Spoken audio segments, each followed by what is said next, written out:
वैसे तो बाबा कहने पर भगवा रंग का चोला पहने, माथे पर तिलक लगाए, हाथों में कमंडल त्रिशूल लिए और कंधे पर झोला टांगे एक छवि आंखों के सामने आ जाती है।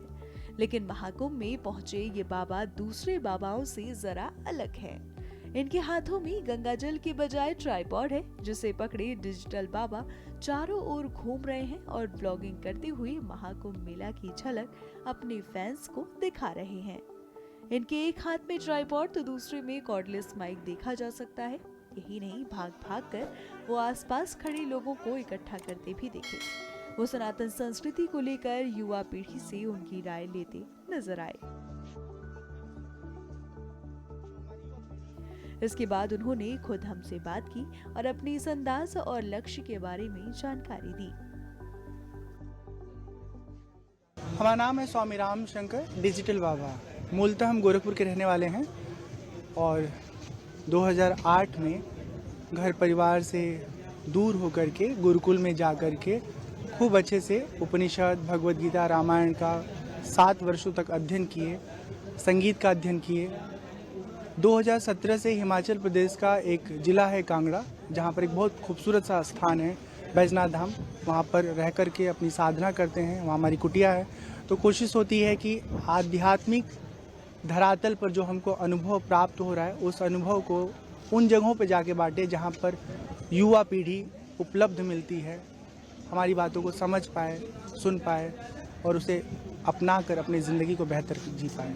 बड़ा अहम सवाल है, आपने बताया कि लोग आपको डिजिटल बाबा के नाम से जानते हैं। यहाँ पर भी हमने देखा कि तरह से तमाम लोगों से आपने युवाओं से मुलाकात करी, उनसे बातचीत करी, उनको धर्म की विषय पर उनसे चर्चा करी। बड़ी अच्छी चीज़ है। इस बार जो कुंभ है वो भी डिजिटल कुंभ है और डिजिटल कुंभ में डिजिटल बाबा का आगमन हुआ है, तो कैसे चीज़ें रहने वाली? ये बहुत अच्छी बात है कि जो कुछ भी गंगा के किनारे कुंभ मेला में हो रहा है, उसे मीडिया जगत के द्वारा, हमारे जैसे लोगों के द्वारा उन लोगों को भी देखने का अवसर प्राप्त होगा जो दूर दराज में किन्हीं कारणों से नहीं आ पा रहे। और सबसे अच्छी बात है कि ये कुंभ सोशल मीडिया के हर दूसरे तीसरे पोस्ट में आपको फीड में नज़र आ रहा है। कहीं कहीं कुछ अच्छी बातें लोगों को सुनने को मिल रही है, जानने को मिल रही है। युवा पीढ़ी आज सोशल मीडिया में ऐसे एडिक्ट है कि माता पिता चाह के भी उसे निकाल नहीं पा रहे हैं। कभी कुछ अच्छी बातें वो सुनते हैं, देखते हैं, कभी कुछ बुरी बातों में भी फंस जाते हैं। ऐसे में उनके पास एक बेहतर विषय होगा जहाँ पर वो देख पाएंगे, जान पाएंगे और अपने जीवन को आध्यात्म से जोड़ पाएंगे। हम कहते हैं कि बाहर की चीज़ें आपको पसंद आती हैं तो बहिर्मुखी ज़िंदगी जिएं, लेकिन साथ ही साथ इंट्रोवर्ट भी अपने आप को बना के रखें, क्योंकि जब बाहर और अंदर में संतुलन रहेगा तभी हम खुश रह पाएंगे। अन्यथा ज़िंदगी में सुकून तलाशते रहेंगे, न पैसे से मिलेगा, न नौकरी से मिलेगा, न एक जगह से दूसरी जगह भागकर जाने से मिलेगा। सुकून भीतर है और जब भीतर से स्वयं को, अपने आप को जुड़ा हुआ अनुभव करेंगे तभी उसका अनुभव कर पाएंगे। महाकुंभ में तमाम तरह के साधु सन्यासी बाबा पहुँचे हैं, सबकी अपनी अलग कोई ना कोई विशेषता है। आपने डिजिटलाइजेशन को चुना, क्या वजह है इसके पीछे और कैसे, क्या लगता है, क्या जो आप काम कर रहे हैं डिजिटली लोगों को अवेयर करने का, धर्म के बारे में, सनातन के बारे में, कितना ज़्यादा इफेक्टिव ये काम करेगा?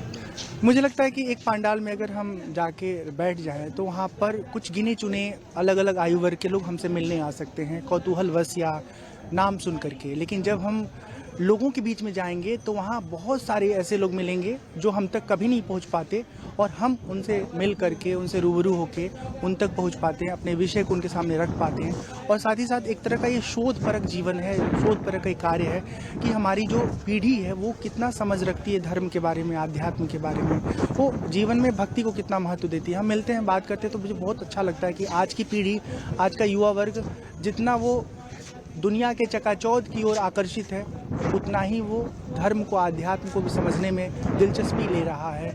इससे उसका आने वाला कल बहुत अच्छा होगा।